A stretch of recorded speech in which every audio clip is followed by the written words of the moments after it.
Sadhgurunath Maharaj Ki Jai, and welcome to Jagadambe Reads the Holy Books of India, ShrimadBhagavatam396.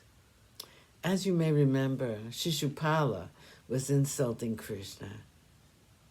He does not know or observe even the common rules of conduct, and he is so willful. He does not ask for the advice of his elders in his actions. There is not a single quality in him which can be spoken of highly. Think of the house to which he belongs. Yadu, the son of Yayati, was their ancestor. And Yadu was a son who would not listen to his father, and when he asked him for a favor. And the father was so displeased with him that he disowned him, his eldest son.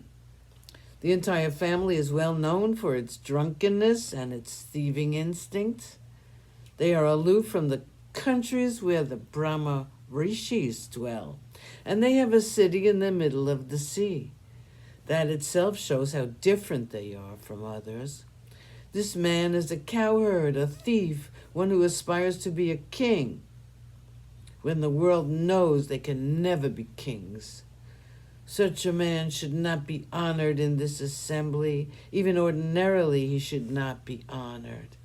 How then can he be called as the foremost among men?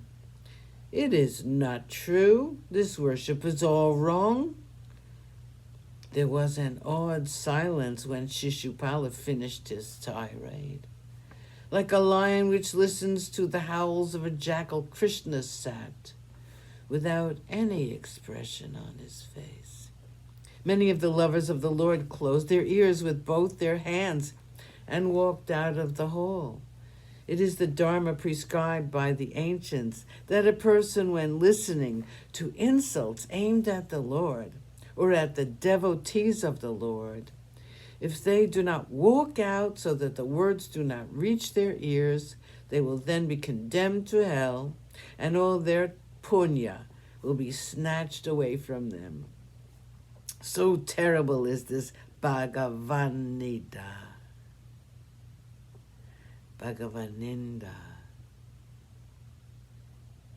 The Pandavas were horrified by the words of Shishupala, and along with the Kekayas, Matsyas, Srinjayas, they reached out their arms for their weapons so that they could punish this man who spoke such blasphemy. Bhima could not bear it. He raised his gada and was trying to rush towards Shishupala. Krishna signaled to all of them to be quiet, and he sat with that bland smile on his face.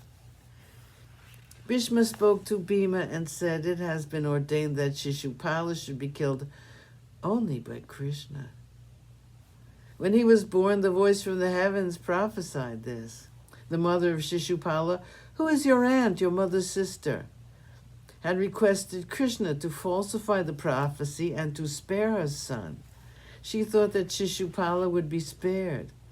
Krishna has told her that he will forgive 100 insults from her son. She was sure that her son would never reach that number, and is therefore secure in her hope that her son will not be harmed. But look, by the side of Krishna is a heap of flowers, the very same flowers with which your mother worshipped him. Krishna has been dropping those flowers on the ground one by one, and the heap is now made up of more than 100 flowers. Krishna has to kill Shishupala now.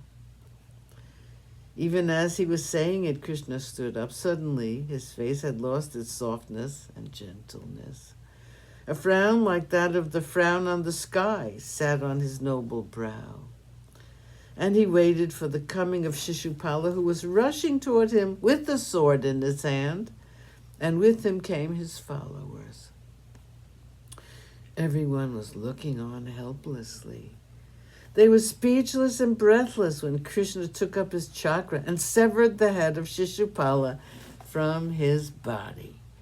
There was a roar as that of the sea if it had broken its bounds.